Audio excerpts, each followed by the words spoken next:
Hello friends, welcome back to 10th English Online YouTube channel. This is me Chandrasekhar CH and I'm the faculty of English. So dear friends, in the last video we discussed 10th English textbook Unit-1 Part A, Attitude is Altitude. In this video we are going to continue and we are going to complete the lesson. Okay students, let's continue. So in the last video we stopped at that he used to play golf, by keeping the club under his chin, right? And he was a huge fan of English Premier League, right? And now next para will continue. His parents decided not to send him to a special school. Actually, Nick was a disabled person having no arms and legs, right?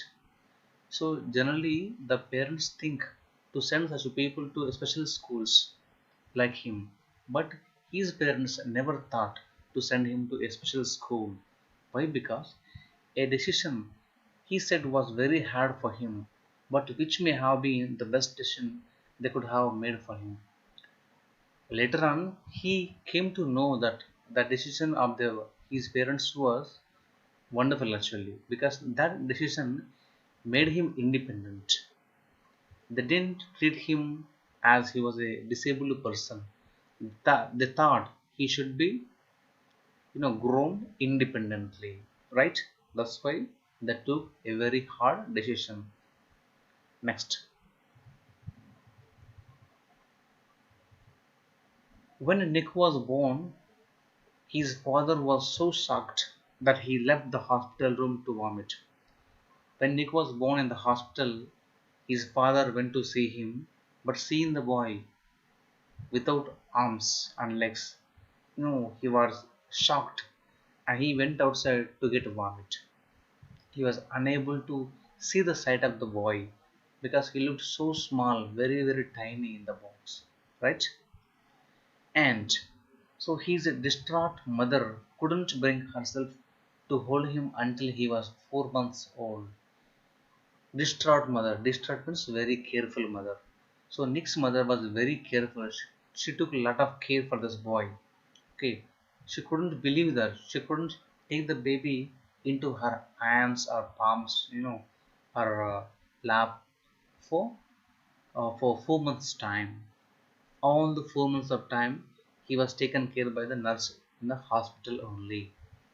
Okay, and so his disability came without any medical explanation. So when he was born like that, the doctors were also surprised, right? They didn't come to any conclusion why the boy was born like that. Okay, they didn't diagnose it proper actually. Okay, and it's called a rare occurrence, a phocomelia, a disease called phocomelia. Phocomelia means it's a disease in which the human body misses some organs when he is born, when some person is born. If any leg is missing, if any hand is missing, that kind of but but that kind of disease is called phocomelia, right? And my mother was a nurse and she did everything right during pregnancy but still blamed herself. He said here, Nick said that. Nick told that his mother was a nurse and she took a lot of care in each and everything during her pregnancy, but still it happened like that. She was so shocked, she was worried a lot. Okay, and it was so hard for him, but from the start they did their best to make me independent. In the beginning, Nick faced so many problems in becoming independent. He couldn't stand properly, right? He couldn't move properly, he couldn't walk properly. So for everything he needed to depend on his parents or other assistants. Later on, gradually, this boy became independent with the help of his parents only. The maximum made him independent to take care of his things, right? And my dad put me in the water at 18 months and gave the courage to learn how to swim. When Nick was 18 months old, 1.5 years old, his father put him in the water tub and trained him how to swim. And this point we discussed already in the part 1. I mean the first video. At the age of 18 months, at the age of 1.5 years, he learned how to swim. And I also got really into football and skateboarding. He loved playing football and skateboarding. I totally love English Premier League. As we discussed earlier, he was a huge fan of English Premier League. And next, we'll move on to the next paragraph. Nick's father was a computer programmer and accountant, and he taught his little son how to type with his toe at just 6 years old. Nick was taught how to type computer by his father because his father was an accountant at the same time a computer programmer. So he taught his son how to type at the age of 6 years. And his mom invented a special plastic device that meant he could hold a pen and pencil. His mother invented something, a special plastic device which is used to hold the pens and pencils, to write something on the books on the board. You can see in the textbook image, right? And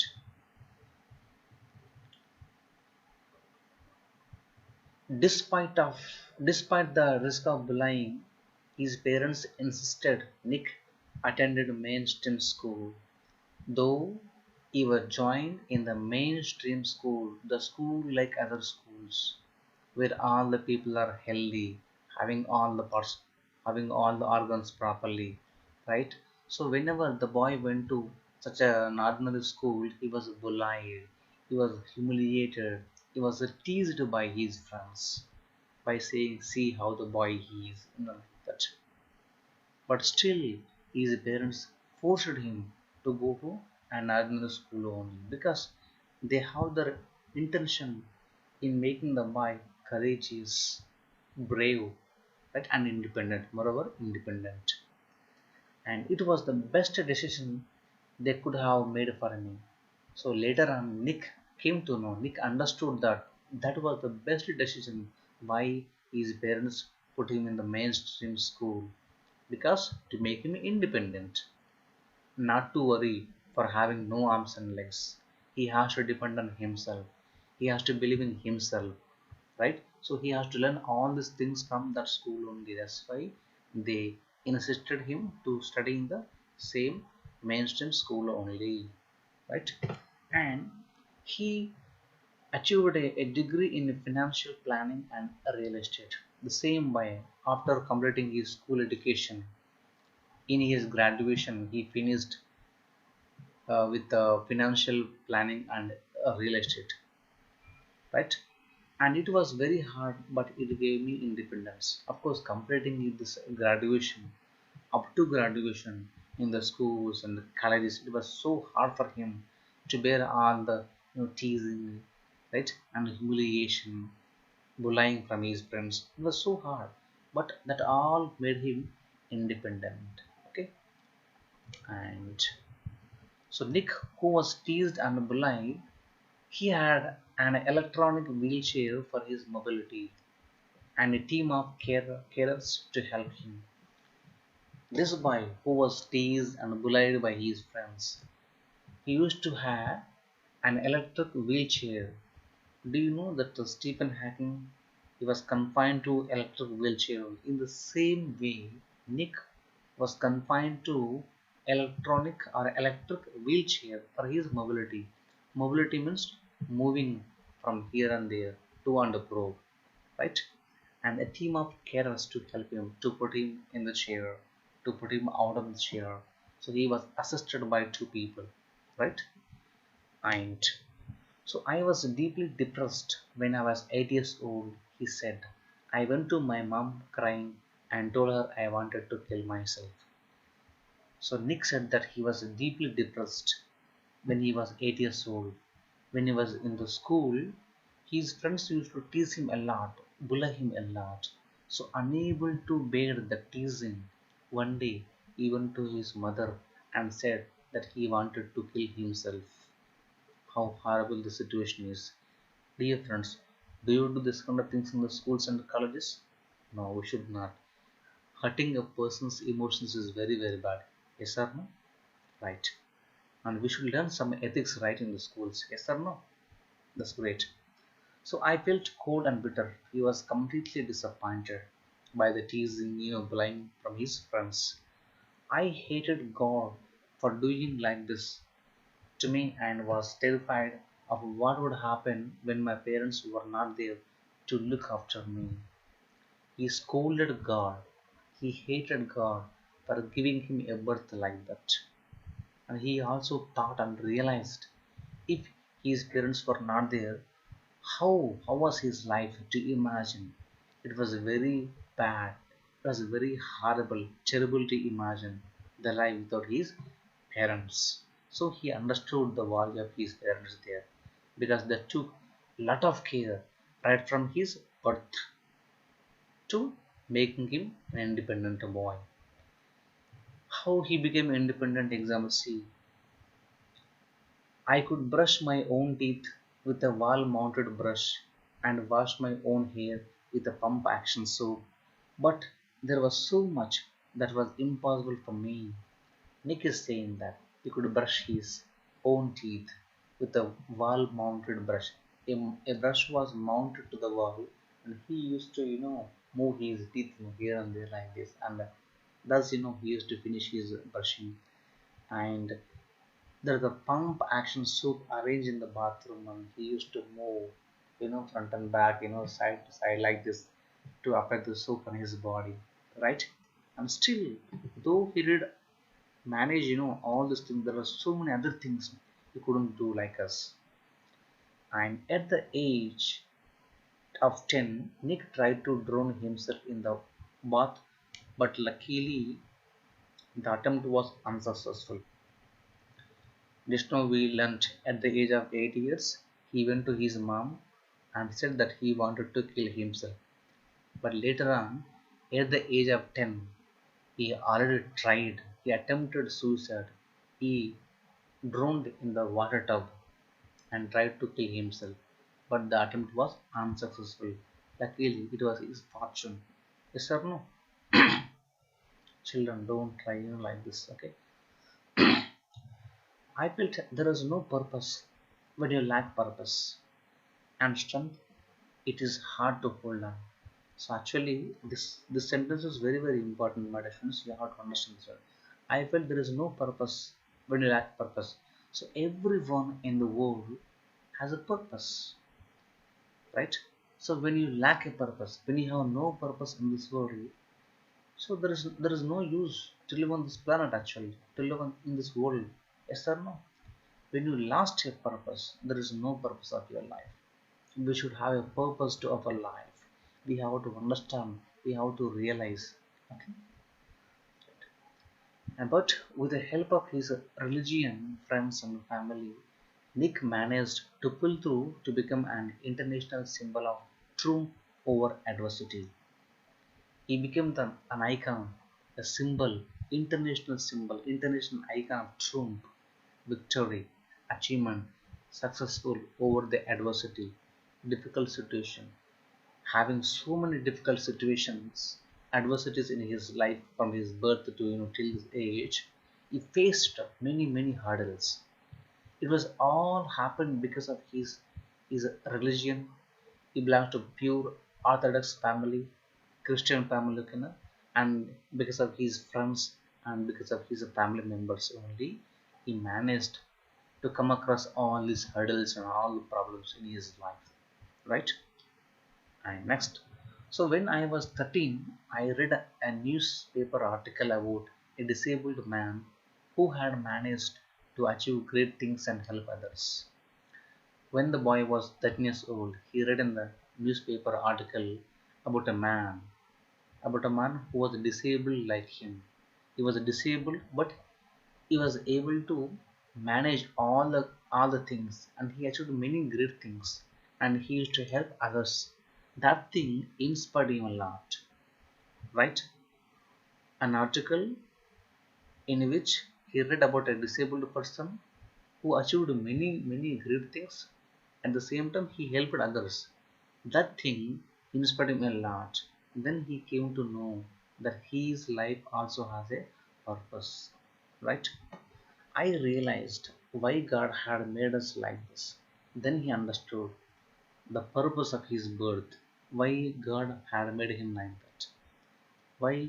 Because to give the hope to others. To give the hope to others. Others means the people who are like him, the disabled persons. Right? So it was so inspirational to me that I decided to use my life to encourage other people and give them courage that the article had given me. So whenever Nick read an article about a disabled person, that inspired him, that motivated him. In the same way, he also decided to give the hope to other people who are like him, right? He wanted to give the hope to other people and he wanted to inspire and motivate the other people who are like him in the world, right? And I decided to be thankful for what I do have. Then he realized and he said, thanks. Thank, at least I have one foot on my left hip, right? He said, and not to get angry about what I do. So Nick told that he was very thankful for whatever the parts he had. He didn't worry, he didn't get angry for those things he hadn't.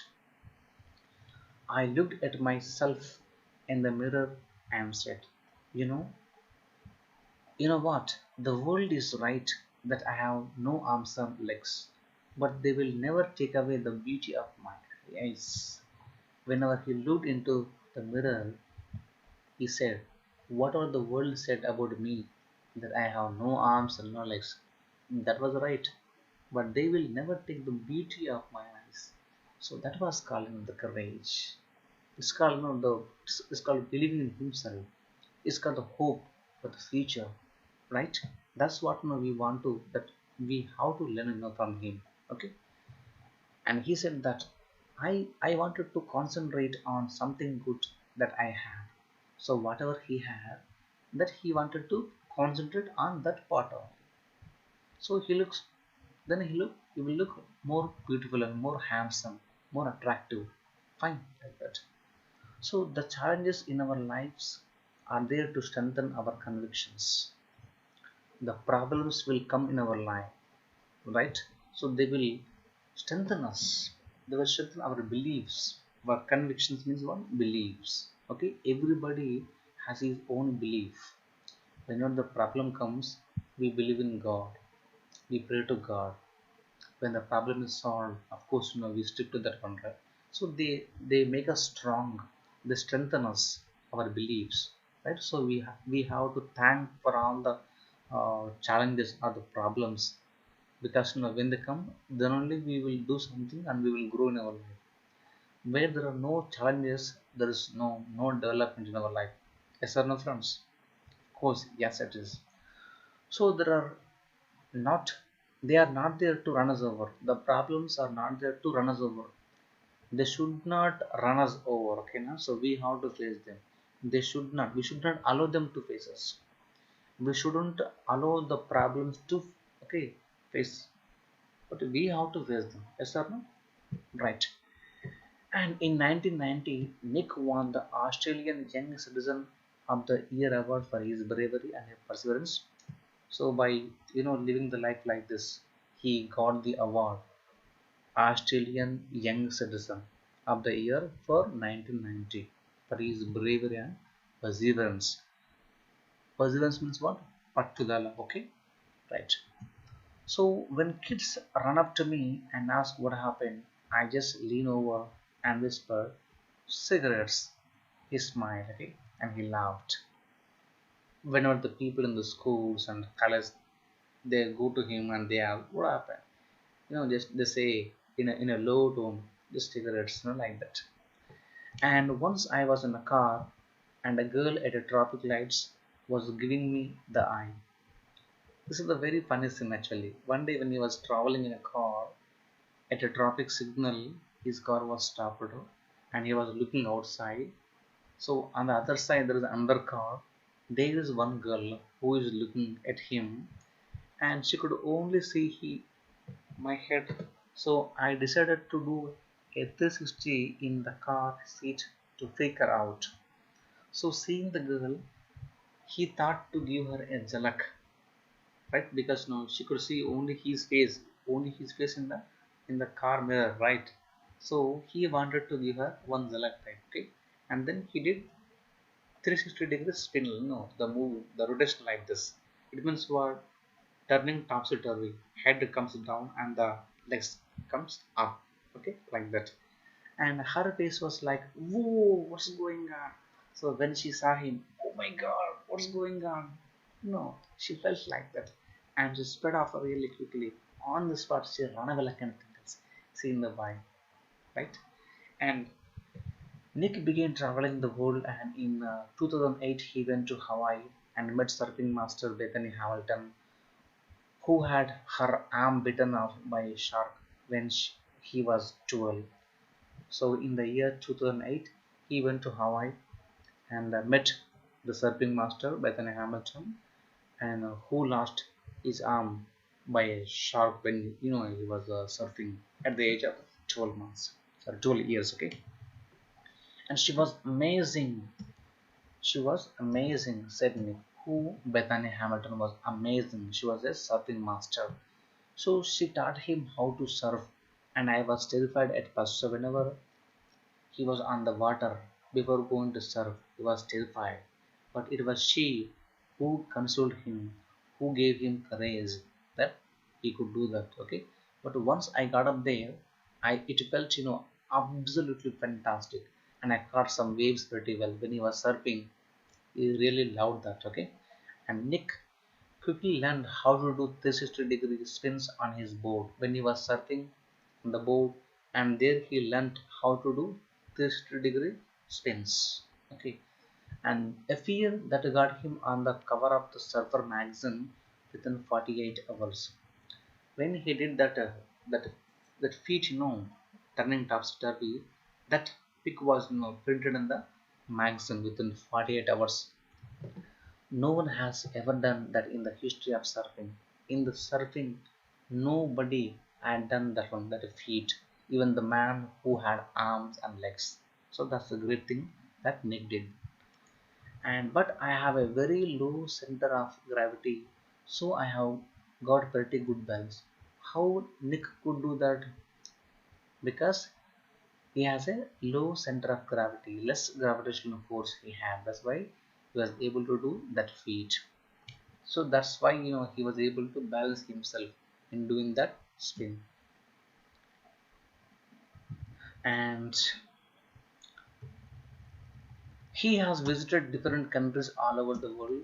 The football fan is now a motivational speaker and has traveled to over 24 countries speaking to groups of up to 110,000 people.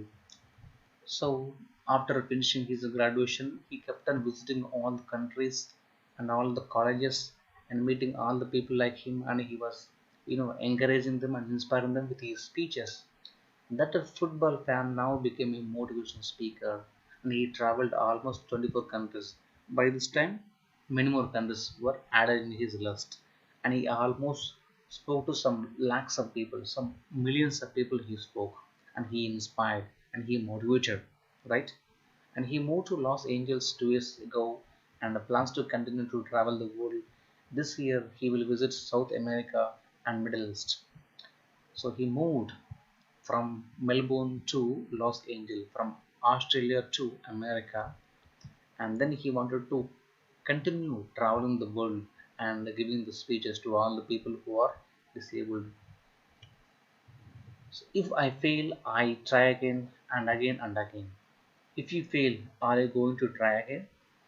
This is the ultimate question that Nick asked all the people. He says that if he fail, he tries again and again. If we fail, do we try again? Once we try, twice we try, thrice we may or not try. Yes or no? Right. The human spirit can handle much more than we realize. The spirit can do can do miracles, right? So it matters how we are going to finish. It's not the matter how you started, but it's the thing that how you are going to finish is the correct thing, actually the original thing, right? And are you going to finish strong? Are you going to finish strong this one? How you are going to finish? It means what? You have to finish whatever you start. You have to finish successfully whatever you start. Okay, that's called what? Yeah, are you going to finish strong? Yes, you have to finish everything whatever you take strongly. Okay, and I tell people to keep on getting up when they fall and to always love themselves. He said. Nick says that he tells all the people to get up when they fall. Whenever somebody falls down, I mean, in the life, in the problems, you have to keep on getting up. You should not stay there on, right? If you stay there, you won't get up. You won't solve your problems. You won't grow in your life. You have to keep on getting up, keep on moving, keep on trying, keep on doing the same thing. That's what he said to his friends. And if I can encourage just one person, then my job in this life is done. That's what he said. Do you think his job was done in his life? Of course, yes. He had inspired some thousands of people, some lakhs of people across the globe, right? So now he had a purpose. Why God had made him like that? Can you tell me why? God had made him like that because to give the hope to others, to help others. The others means the people who are like him and like others too, like us too. Okay, that's why if we don't have something, we should not worry. We have to feel happy. We have to thank God for whatever we have. With that, we have to move on in our lives. That's what the meaning of this lesson. I was really inspired by this lesson. I personally I learned many things from this lesson. Right? I hope you also learned many things from this lesson. I will hope that you have to learn many more things from this lesson because this is the interesting one and important for all of us. Okay, friends. I hope you understood. So thank you very much for watching this video. Keep on watching many more videos coming up, right? I'm gonna make all the videos and all the topics from this textbook, right? Because we have exams in the month of June second week onwards. So I once again request you all my dear friends to subscribe to my YouTube channel, and you keep telling to your friends and others to like, comment and subscribe to my channel. And I hope after watching this video you will pass this video to your friends and you tell them to subscribe to my YouTube channel. Thank you friends, have a good day. Bye bye, signing off.